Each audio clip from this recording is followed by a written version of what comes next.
नमस्कार दोस्तों, मैं हूं आपका दोस्त हो सका में जुआनी। आप जब सीधी सी बात करते हैं यार कि अभी इस समय जो है ना, वेल्दी माइंडसेट आप कैसे बनाएं और सही माइंडसेट कैसे आप अपनाएं। ठीक है ना। तो आपने एक चीज देखी होगी, बिल्कुल आपका समय व्यर्थ नहीं करूंगा और फटाफट फटाफट आपका मतलब जो है सेशन पे शुरू करता हूं।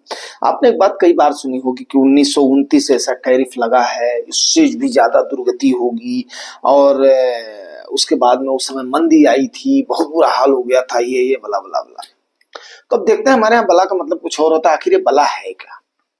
तो आपको पता ही है कि आज संडे है, वो ग्राहम बेंजामिन की हमारे पास बुक है और आज उसके बाद में नवरात्रि का फास्ट तोड़ा। तो मैंने बोला उसके बाद में चलो अभी शुरू करते हैं, और उसके बाद में हमने उससे स्टडीज किया और उसके बाद में देखते हैं। काफी ऑथेंटिकेटेड बुक है, ऑथेंटिकेटेड डाटा है, उसमें बहुत सारा इतिहास है अमेरिका की मार्केट का, मैंने आप लोगों को बताया भी था। तो अब आखिर में क्या उनसी बला है ये, या उस समय क्या बला थी, उसका पता लगाते हैं। और पहली चीज, दूसरी चीज बात करेंगे हम कि जो ट्रम्प चाचा ने कदम उठाए हैं या जो सब्ज बाग उन्होंने दिखा करके वो आए हैं, तो क्या वो पूरा होगा इनका सपना या नहीं होगा, या क्या रह जाएगा। तो इस पर भी चर्चा करेंगे, नंबर 2। एंड तीसरी चीज पर चर्चा करेंगे कि आखिर में भारत इससे कैसे बचेगा या भारत क्या स्टेप्स उठा रहा है। तो इन सारी चीजों को हम करते हैं क्योंकि अमेरिका के लोग आज के टाइम पर 1200 जगह पर उनके यहाँ पर रैलियां हो रही, जबरदस्त रैलियां हो रही हैं। और जबरदस्त रैलियां हो रही हैं तो यस, उस पर भी हमें बात करना है। तो इन 3 मुद्दों पर बात होगी। सबसे पहले 1929 की बला बला क्या थी, दूसरी बात होगी कि ट्रम्प चाचा ने जो सपना या सब्जबाग दिखाया है ये क्या पूरा कर पाएंगे, और तीसरी चीज होगी भारत इससे कैसे बचेगा। तो सबसे पहले मैं कोट करना चाहूंगा आपको, बिल्कुल सीधे और सपाट वे में बढ़ रहा हूं। प्रोफेसर जिमी सेगिल है, जाने माने अर्थशास्त्री, बहुत बड़े अर्थशास्त्री हैं। उनके अनुसार यह टैरिफ 1929 के टैरिफ से बहुत बड़ा है।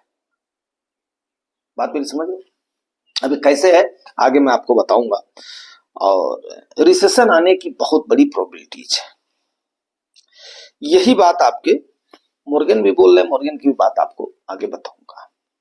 तो भाई साहब, इसको जब हमने स्टडी किया तो हमने 2 डाटा लिया जो आपको बताना चाहिए। 28 अक्टूबर 1929 और 29 अक्टूबर 2029 को अमेरिका की मार्केट में इतना बड़ा फॉल हुआ था कि उनका डाउ जोन्स जो है ना 12.8% एक दिन में गिरा और 11.73% दूसरे दिन में गिरा। तो 25% के आसपास इनकी गिरावट हो गई। ठीक है, ये उसके बाद में गिरावट इतनी जबरदस्त थी कि जून 1930 में इनको टैरिफ लाना पड़ा।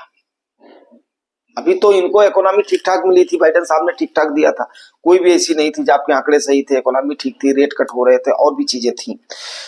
तो लेकिन अब इन्होंने जानबूझ करके पंगा लिया, लेकिन उस समय परिस्थितियां ऐसी बनी थी। तो भाई हार्ड सब्जेक्ट है तो थोड़ा सा वो भी पड़ता है, काफी मेहनत करनी पड़ती है आप लोगों के लिए इसको तैयार करने के लिए। तो उस समय 1930 में जून में अमेरिका ने टैरिफ लाया और उसका नाम दिया स्मूथ हैंडलिंग, जिसका मेन मकसद था कि अमेरिका के किसानों को और वहां के लेबर्स को बचाने के लिए।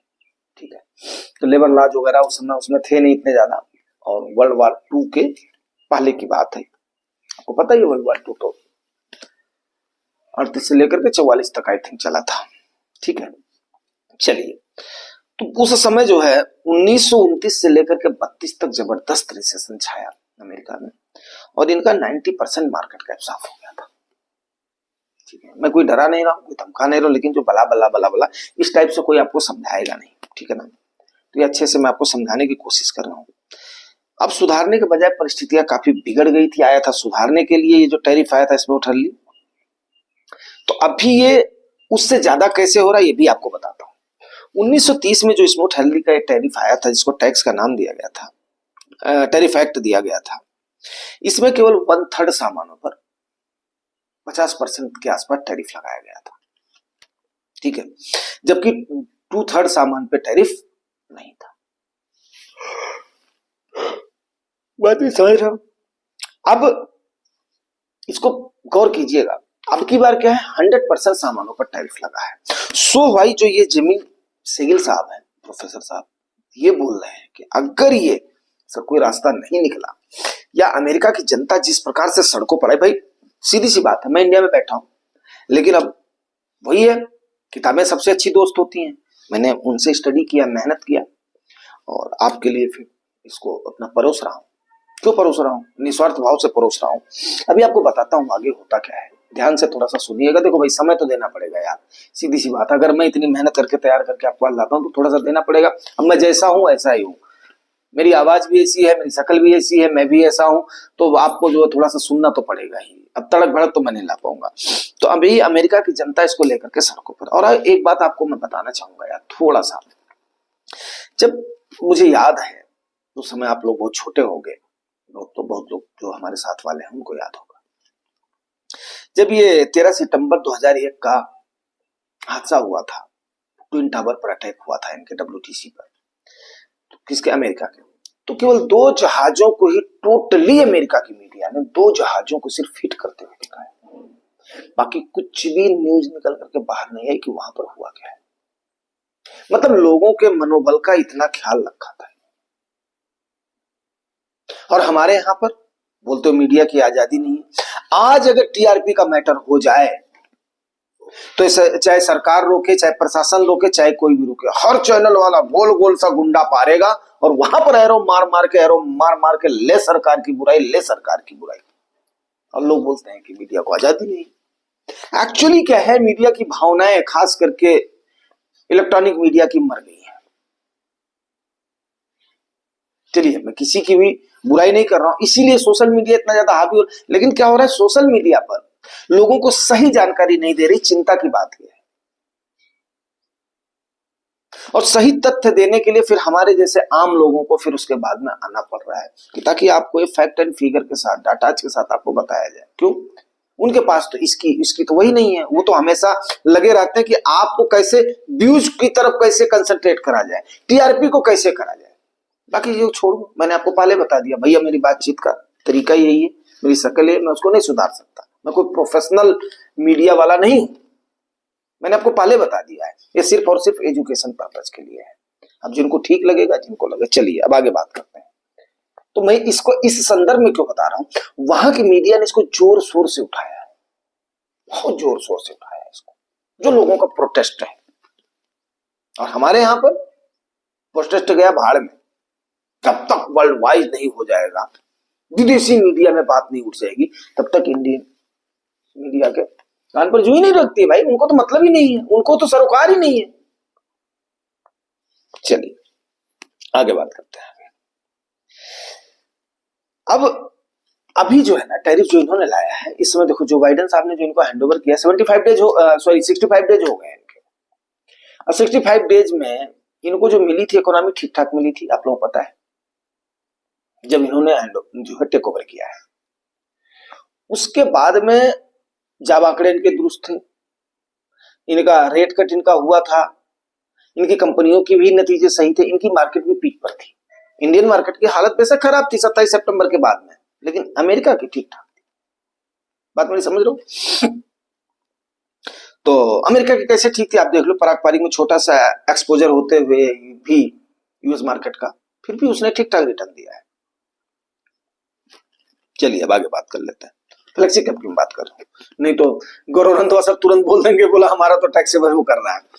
अच्छा, अब तब जो है ना 3% उस समय इन्होंने कितना जो है टैरिफ इंपोज किया था, 50%, वो भी उस पे। अभी 3% से इन्होंने 100% आइटम्स पे किया है, मतलब ना 1/3 है, ना 2/3 है, ना कुछ। तो ये 20 से 21% अगर आप एवरेज देखो तो 20 से 21% टोटल इंपोज हो रहा है, अगर इसको सही तरीके से देखो तो। और 100% आइटम्स पर है। इनके यहां पर उस समय क्या हुआ था, सामान आना बंद हो गया था, यहां तक कि कनाडा और जर्मनी ने भी इनके सामानों पर जबरदस्त टैरिफ लगा दिया था, जिससे इनका बाहर जाना भी सामान बंद हो गया था। मतलब एक प्रकार से इनकी अर्थव्यवस्था क्या करी थी, रुक सी गई थी। बात समझ रहे हैं मेरी? अगर आपको समझ में आ रहा है तो फिर बताइएगा। तो कुल मिलाकर के डीप डिप्रेशन में, सेम वर्ड लिखा हुआ है, इनकी इकोनॉमी जो है डीप डिप्रेशन में चली गई थी, जिस समय के अभी हालात दिख रहे हैं करंट हाल में। लेकिन ट्रंप चाचा ने 1930 से कोई सबक नहीं लिया, उन्होंने इम्पोज कर दिया तो कर दिया है। अब उनका कहना है उनकी इकोनॉमी सुपर चार्ज होगी, डुपर चार्ज होगी, वो अलग बात हो गई। लेकिन आज के समय पर अमेरिका की जनता रोड पर है, सड़कों पर है, अपने मुद्दों को जबरदस्त तरीके से उठा रही है। ये बात आपको जानना बहुत जरूरी है। अब आप सुन भी रहे होंगे, जान भी रहे होंगे, ऐसा नहीं है, लेकिन इतने सिलसिलेवार तरीके से मेरे ख्याल से कोई बता रहा होगा आपको, ठीक है। तो अब टैरिफ जो है 3 गुना से लेकर के 7 गुना तक हो गया है। 7 गुना हो गया, 3 गुना से लेकर के, कहा 3% था, कहा 21% से अब जा रहा है। तो 7 गुना अभी टैरिफ हो गया है, इंपोज कर दिया है चाचा ने। अब मोर्गन के अनुसार, मैंने बताया था, आगे बताऊंगा मोर्गन के बारे में, अक्टूबर 2024 तक इनकी जीडीपी माइनस में चली जाएगी, जो अभी के सिंडियोज हैं उसके अनुसार। क्यों? क्योंकि इनका फार्मूला गलत है।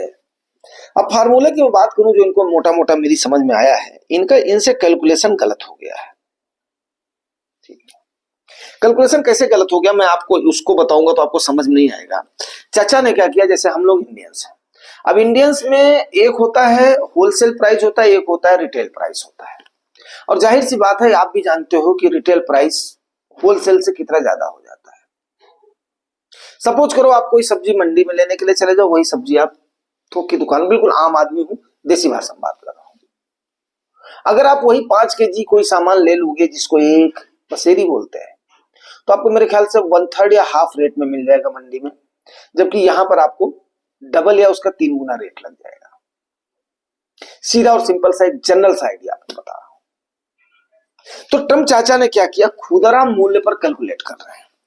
और ये कैलकुलेट करने वाले कौन हैं? वो हमारे एक भाई साहब हैं, जो कोई अरोड़ा जी हैं, या उनका क्या नाम है, उनका नाम मैं वो कर रहा हूं, हाँ पीटर अरोड़ा जी है कोई, ठीक है। तो वो इनके जो है कैलकुलेटर है। अब ट्रंप, ये मस्क साहब ने और ट्रंप चाचा ने, जो ये पेंसिल्वेनिया करके एक यूनिवर्सिटी है, इससे लोग पढ़े लिखे हैं। और मैंने जब ट्रंप चाचा के बारे में मालूम करा तो ये भी इकोनॉमिस्ट है, मतलब इकोनॉमी इनकी रही है, सब्जेक्ट रही है। अब ट्रंप चाचा का सपना क्यों नहीं पूरा होगा, अभी देखने वाली बात है। इकोनॉमिस्ट हैं इनके, पीटर अरोड़ा जी इनके जानने वाले हैं, मस्क जी इनके अपना जोड़ीदार हैं, वो भी उसी यूनिवर्सिटी के से जो फाइनलाइज किए हुए हैं, हालांकि वो फिजिक्स के स्टूडेंट रहे हैं। कौन? मस्क जी, ठीक है। तो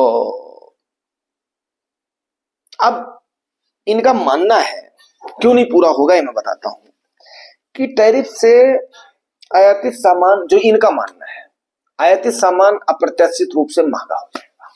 जब हम इस प्रकार के टैरिफ इंपोज करेंगे तो क्या होगा, ये सामान अप्रत्याशित रूप से महंगा हो जाए। बिल्कुल मैं धैर्य से समझा रहा हूं आपको, तसल्ली समझा रहा हूं। जो इनका प्रोडक्शन होगा वो इसके लिहाज से सस्ता होगा, सस्ता होगा। उसके बाद में इनके यहाँ पर फैक्ट्रियां आएंगी, फैक्ट्रियों में रोजगार का जो सृजन होगा, वही घिसी पिटी पुरानी उसमें, क्योंकि 78 साल की इनकी उम्र है। इनकी एज भी हमने मालूम किया है, तो ये 1946 के पैदा है भाई साहब, और 1971 के पैदा है मस्क जी, ठीक है। तो मुझसे ये 5 साल के बड़े हैं मस्क जी। अच्छा, अब आपको आगे बताता हूं मैं। आगे की कहानी ये है कि अब इनका ये कहना है, लेकिन आप एक बात बताओ, क्या ये अमेरिका के लिए आपके लिहाज से जो इतने लोग हमारे यहाँ पर जाते हैं, आपने बहुत सारे एनआरआई जो अमेरिका में रहे हैं, उनसे आपने बात करी होगी। और मुझे एक बार ट्रेन की ट्रेवलिंग के दौरान मिले थे मेरे, और एक और जानने वाले मिले थे। आप क्या समझ सकते हो कि अमेरिका में इनका जो प्रोडक्शन है, जो बाकी कंट्रीज प्रोडक्ट कर रही है, उस लिहाज से इनको लेबर मिल पाएगा? क्या ये उतने घंटे काम ले पाएंगे? क्या उस प्रकार से इनका कोई उद्योगपति स्टेटमेंट दे पाएगा? मैं, हालांकि मेरी बहनें उस चीज के लिए नाराज ना हो, मैं उस बात का एग्जाम्पल नहीं दे रहा हूं, लेकिन जिस प्रकार से इन्फोसिस के नारायण मूर्ति जी ने अभी स्टेटमेंट दिया था, बकवास सा स्टेटमेंट दिया था कि संडे को के दिन भी आकर के आप लोग काम करो, क्या ट्रंप चाचा ये सब करवा पाएंगे? क्या चाइना जैसा प्रोडक्शन उसके लिहाज से कर पाएंगे? क्या अपने सिटीजन्स में जापान के नागरिकों के जैसे ला पाएंगे? मैं आपसे इस बात को पूछ रहा हूं, आपको क्या लगता है, ऐसा करवा पाएंगे? बड़े धैर्य से, बड़े पेशेंस से मैं आपसे बात कर रहा हूँ। आज मैं बिल्कुल फ्री हूं और पेट में कुछ अनाज भी गया है, तो इसलिए आज थोड़ी सी शक्ति भी लग रही है। यस, ठीक है। तो आप खुद इस चीज को बताइएगा। तो मुझे लगता है नहीं, ऐसा कर नहीं पाएंगे। और किसी भी कीमत पर इनके यहाँ का, अगर इनके यहाँ फैक्ट्रियां लग भी गई, रोजगार का सृजन हो भी गया, तो मेरे ख्याल से टैरिफ लगाने के बाद में भी इनका सामान उतना नहीं पड़ेगा। हाँ, अभी जैसे इन्होंने 54% करके उसके बाद में उसको 27% कर दिया है, अब ये 54% कर देंगे तो अलग बात हो गई। लेकिन वही हो गया कि जो आपने बताया था कि जो कनाडा ने और जो जर्मनी ने भी इनके ऊपर लगाया था, और उसके बाद में इनका सामान भी बाहर जाना बंद हो गया था। स्थितियां भी ये हो रही हैं। यस, अब इनका मानना है कि अमेरिका में $5 ट्रिलियन का इन्वेस्टमेंट आएगा, ऐसा ट्रम्प चाचा का मानना है। लेकिन एक बात आपको बता दूं कि चाइना ने रेयर अर्थ मेटल भी इनको एक्सपोर्ट करना बिल्कुल ना के बराबर कर दिया, जिसकी काफी सारी किल्लत आ जाएगी रेयर अर्थ मेटल की, और इनके कई सारे सामानों पर जाएगी। उसके बारे में डिटेल में नहीं जाऊंगा, वीडियो लंबा हो जाएगा, ठीक है ना। अब यूएस के कई सारे इंडस्ट्रियलिस्ट चाचा को समझाने के लिए गए हुए हैं, जहां पर एक गोल्फ खेलने चले गए, लेकिन अब चाचा से मिलने का समय मांग रहे हैं, ठीक है। अब मुझे तो वहां पर वही चीज, एक सीन याद आ रहा है जो कि हमने वर्चुअल रूप में सोचा था और देखा था। आप लोग इमेजिन करिएगा, जब रावण की मति मारी, वैसे मैं चाचा को रावण नहीं बोल रहा हूं भाई, आज के टाइम पर कह नहीं सकते हैं, लेकिन ये मैं बोल रहा हूं, मुझे वो सीन याद आ रहा है जब रावण की मति मारी गई थी ना, तो उस समय सारे दरबारी उसके जब समझा रहे थे, तो मुझे वही सीन जो है समझ में आ रहा है। चलिए, आगे कुछ कहना ठीक नहीं होता। अब इनके बारे में बहुत कुछ बातें हो गई हैं, अब बात करते हैं अपने देश की, क्योंकि अब इतनी सारी चीजें हो गई हैं, वो अपने पैर पे भस्मासुर बन रहे हैं, अपने पैर पे कुल्हाड़ी मार रहे हैं। तो अब देखते हैं हमारा जो है, हमारा देश क्या कर रहा है। उनकी तो हो गई। अब यार देखो, तीन आपको हमने बताया था, दो चीजों पर ये चलेगा, रिटाइलेशन है, नेगोशिएशन। तो एक कंट्री ने अभी तक हिम्मत किया है, चाइना ने, जिसने की रिटाइलेट किया है, और उनको ट्रम्प चाचा ने रिवर्स में धमकी भी दिया है कि उनको बहुत महंगा पड़ेगा। लेकिन चाइना ने अगला जो कदम कर लिया, रेयर अर्थ मेटल भी उनको भेजना भी बंद कर दिया है, ठीक है, ना के बराबर कर दिया है। तो भारत, वियतनाम और इजराइल, ये तीन कंट्रियां अभी निगोशिएशन में सबसे आगे आई। बात मेरी समझ रहे हैं? और भारत की मैं बात करूं तो ये, क्योंकि इजराइल और ये बोल रहे हैं कि हम, हमारे जो है हेड यहाँ पर बात करेंगे, हेड ऑफ डिपार्टमेंट बात करेंगे, अब उनके प्रेसिडेंट बात करेंगे, उनके उनके जो है वाणिज्य विभाग की बात करेंगे, हमें नहीं पता है। लेकिन अपने इंडिया का मैं आपको बताऊं तो हमारी बातचीत बहुत आगे तक, ऊपर लेवल तक पहुंच गई, मतलब टॉप लेवल तक पहुंच गई। स्टार्टिंग इस लेवल से होते होते वहां तक पहुंच जाती है, ठीक है ना। और मतलब जैसा कि हमने आपको पहले बताया था, उसी सेम उस पे हमारा देश चल रहा है कि हमारी सप्लाई किसी भी हालत में बंद नहीं होना चाहिए। उससे क्या होगा, हमारे प्रोडक्शन पे फर्क नहीं पड़ेगा, और सबसे बड़ा जो हमारे यहाँ पर फर्क पड़ने वाला भाई, अनएम्प्लॉयमेंट का। तो रोजगार लोगों का नहीं जाने चाहिए, सबसे बड़ी चीज तो ये है, नंबर एक। तो हमारा वहां पर पहुंचा हुआ है, इसलिए, और यहां तक भी बात पहुंच गई है, जो हमारा $80 बिलियन का जो हमारा सप्लाई हो रहा था, उससे $1 भी कम नहीं होगा। बेशक हाँ, जहां पे हमारा फायदा होगा टैरिफ को देखते हुए, तो इंडिया उसको, उस अपॉर्चुनिटी को भी ग्रैब करने की कोशिश कर रही है, ऐसा सूत्रों के हवाले से खबर है दोस्तों, ठीक है ना। और जल्दी ही ये डील फाइनल होने वाली है। और दूसरी चीज मुझे जो खुशी दे रही है, क्यों वेल्दी माइंडसेट मैंने क्यों बोला है, सब्जेक्ट क्यों डाला है, मैं आगे आपको बताता हूँ। क्रूड ऑयल एक तो वीक होगा, डॉलर इनका वीक होगा, 100% वीक होगा, तो हमारे का फॉरेक्स रिजर्व, एक तो हमारा जो सोर्सेस हैं वो तो कहीं से अपना बंद नहीं हो रहे, कट नहीं हो रहे, तो हमारा कम से कम, ठीक है ना, फॉरेक्स रिजर्व हमारा ठीक ठाक रहेगा। सोना सस्ता होगा तो हमारे नागरिकों को राहत रहेगी। तो तीन फैक्टर्स हैं जो कि मेरे दिल को और दिमाग को सुकून दे रहे हैं। वाली चीज अमेरिका में क्या हो रहा है उनको चलने दो, हमारे यहाँ पर हमने आपको पहले बता दिया, हम बहुत बड़ी कंज्यूमर मार्केट है, और हमें चौड़ा होने का सौभाग्य दिया है हमारी इस भारत की धारा ने। दूसरी चीज आपको बताओ, खाद्य सामग्री की हमारे यहाँ पर कमी होने वाली नहीं, थोड़ी बहुत चीजों की होगी, तो हम मौसम के अनुसार हमारे यहाँ पर एडजस्ट तो हो जाएगा। उस प्रकार से हमारे यहाँ का हर जगह का खान पान है। अभी मैं गया था, साउथ में गया था, अब आप बताइए, मसाले हमारे यहाँ पर होते हैं, चावल हमारे यहाँ पर होती हैं, दालें हमारे यहाँ पर होती हैं, वहां पर इडली डोसा और इससे काम चला लेते हैं। हम लोग नॉर्थ इंडिया वाले दाल साल आलू के चोखा वोखा, और उसके बाद में अगर ये ना रहे थोड़ा सा रोटी सोटी ना रहे, और उसके बाद में एक आध उसमें अलाट सलाड ना रहे, थोड़ा सा दूध घी ना रहे, तो हमें भी आनंद नहीं आता। हम लोग ऐसे काम चला लेंगे। ईस्टर्न वाले वहां पे चले जाओ, वो लोग नॉनवेज और अपना चावल से काम चला, मतलब कुल मिलाकर के मेरे कहने मतलब ये है, मैं यहाँ पर कोई जो है प्रवचन देने नहीं बैठा हूँ, लेकिन एक बात मैं बता रहा हूँ, खाद्य की हमारे यहाँ पर कमी नहीं होने वाली है, और उसके बाद कंज्यूमर के तो भारत की धारा और भारत की झेलने की क्षमता अलग अलग है। यस डेफिनेट है, भारत झेल लेगा, ये मुझे भरोसा, जितनी मेरी 50 साल की उम्र में जमीनी समझ है, जमीनी स्तर से जो हमने गरीबी के तबके से निकल करके उसको देखा है। आज के टाइम पर ज्यादा ना सही, लेकिन यार दाल रोटी और छत की जुगाड़ तो है, ये चीजें तो है ना भाई, तो इतनी तो समझ हो ही गई है। अच्छा, अब सब कुछ डिपेंड करेगा एफआईएच पे। अब बात कर लेते हैं एफआईएच पर। एफआईएच पर अगर बात नहीं किया तो बात अधूरी रह। आज मैं थोड़ा सा लेने वाला था कमेंट भी, एक लड़के का बहुत जो तगड़ा कमेंट है, लेकिन वो सामने नहीं दिखता है, वो मेरे को अपना दिखा था, लेकिन उसको लूंगा मैं, हो सकता है कल मॉर्निंग में ले लूं। तो अब डिपेंड करेगा एफआईएच पर। अब सबसे बड़ी बात क्या है, एफआईएच जैसे होता है ना, रेच दिए गए, कटीला तार। यूपी में आपने देखा ना, बहुत सारे लोगों ने जब आवारा पशु घूमते हैं तो कटीला तार लगा दिया भाई। अब ये जाएंगे कहां? इनके तरफ विश्व में हर तरफ से कटीला तार लग गया है। और जैसे हमारी डील फाइनल होगी तो मेरे को लग रहा है कि एफआईएच को आना ही पड़ेगा। क्यों? अभी पैसा लेकर के जाएंगे कहां? अमेरिका की हालत बुरी है, यूरोपियन यूनियन की हालत बुरी है, बाकी जगहों की हालत बुरी है, भारत एक बच रहा है। तो डील फाइनल होते ही मेरे ख्याल से एफआईएच को बेशरम बन करके आना ही पड़ेगा।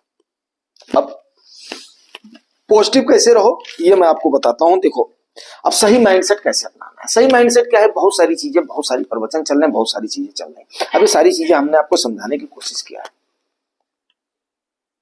अभी 2% 3% के डील से जो हमने आपको बताया था ना कि चाइना का इतना परसेंट वो है, वहां पर सप्लाई हमारा यहाँ ये है, ये है।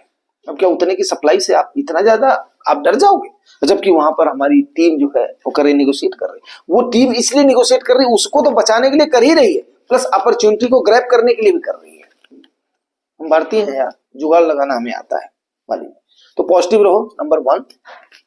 दूसरा, उतना ही पैर फैलाना है जितनी आपकी चादर हो। मैं सीधी और सिंपल सी भाषा बोल, मतलब उतना ही निवेश करना जितना आप झेल ले दो। आपके खर्चे पर फर्क ना पड़े, आपके परिवार पर फर्क ना पड़े, सीधी सी बात है। और काम वो करते रहो जिससे आपकी कमाई पर कोई इफेक्ट ना पड़े। खेती करो, खेती करो, बिजनेस करो, बिजनेस करो, नौकरी करो, नौकरी करो, यस करते रहो, ताकि उस पर कोई भी फर्क ना पड़े। दूरदृष्टि का रखो। इन्वेस्टमेंट को पक्का डाइवर्सिफाई करो। एक जो पोर्टफोलियो मेरे पास एक लड़के का आया है, एक्चुअली आजकल के लड़के बहुत स्मार्ट हैं और मैं उनकी प्रशंसा करता हूं, खास करके जो नए लड़के हैं ना, प्रशंसा करता हूं, दिल से प्रशंसा करता हूं। बुजुर्गों से, हमारे टाइम के लोगों से एक्चुअली लोगों को समझ ही नहीं थी। अब वो जो है पढ़ने के लिए कहाँ टाइम देंगे, 4 घंटा स्टडी करेंगे तब उसके बाद में आपके सामने आएंगे। मैं तो कम से कम इतनी स्टडी करके इतना सारी चीजें करके आया हूं। अगली चीज आपको एक बात बताऊं, अब इस समय जैसे देखो जो लोग निवेशित हैं उनके लिए क्या सलाह है। आप बताइए कि 1.5 लाख करोड़, 1.5 लाख करोड़ डॉलर, मतलब आप खुद देख लीजिएगा। मैंने अभी अमाउंट एग्जैक्टली मेरे को याद नहीं है, लेकिन मैंने देखा था इतना अमाउंट एलन मस्क का। 53 साल का बंदा है, 53 साल या 54 साल का हो गया, 1971 का है, तो मेरे से मतलब 55 साल का बंदा है वो। क्या फर्क पड़ा है अगले के ऊपर? इतना सारा अमाउंट डूब गया, क्यों? उसको पता है आज नहीं तो कल मार्केट उठेगी तो मेरा आ जाएगा, वापस आ जाएगा। लेकिन आप मेरा डूब गया, मेरा ये मर गया, मेरा मर गया। अरे आप अपने परिवार को क्या टाइम दोगे यार? अपने बच्चों को क्या टाइम दोगे आप? तो सीधी सी बात है, अब आपको मैं बड़े भाई होने के नाते या समकक्ष होने के नाते या जो भी मान लो उसके नाते, मोटिवेटर मेंटर होने के नाते, क्योंकि आप इन्वेस्ट करो, यस इस समय आपका पोर्टफोलियो होगा तो होगा, इससे तो आपकी कमाई पर फर्क नहीं पड़ा है। तो जितने लोगों, आप क्या सोच रहे हो कि जो बड़े बड़े उद्योगपति हैं उनके क्या एयूएम पर फर्क नहीं पड़ा है, उनके क्या टोटल जो है कार्पस पे फर्क नहीं पड़ा, आप ही पर पड़ा है? ऐसा तो है नहीं। अब हाय हाय मत करो, कहीं नहीं जाएगा, उनको भी पता है कहीं नहीं जाएगा, आज नहीं तो कल मार्केट उठेगी, आएगा हमारा वापस। पहली चीज। दूसरी चीज क्या है, जब आप दिमागी रूप से फ्री नहीं होगे तो आप अपने परिवार को क्या टाइम दो? खास करके मैं जेंट्स लोगों को बोलना चाहूंगा, आप कम से कम अपने परिवार को टाइम दो, अपने वाइफ को टाइम दो, अपने बच्चों को टाइम दो, अपने माँ बाप को टाइम दो। अपने आप को टाइम दो, अपने स्वास्थ्य को टाइम दो, तो इन सारी चीजों को आप दोगे तो इसको आप बड़ी आसानी से झेल ले जाओगे। और ये कोई पहली बार नहीं हुआ है, इसीलिए मैं आज इस चीजों को किया हूं। यस, और उस समय भी हमारा देश अच्छा खासा, उस समय तो हम गुलाम थे, लेकिन 2008 में, 2000 में, 2020 में हमारा देश उस परिस्थितियों से निकला है। आपके सामने ये एग्जाम्पल है, हम लोगों ने सबने देखा है उसको। जो थोड़े से उम्र दराज है उनसे बातचीत करो, उस समय क्या हुआ था। ठीक है, 2000 से लेकर के 2003 तक का दौर, वो भी तो था, वो भी तो लोगों ने देखा है। आज वो अच्छे खासे बेल्ट पे बैठे हुए। आपकी मर्जी है, आप क्या करते हो, समझाना मेरा काम था, इतनी देर मैंने किया है। और भैया हो, आज रामनवमी, राम जी एक आदर्श माने जाते हैं, तो आप लोगों को रामनवमी की बहुत बहुत शुभकामनाएं। ठीक है ना, और इसके साथ ही मैं क्लोज करता हूं। मिलते हैं सवेरे किसी और सेशन में। Thank you very much.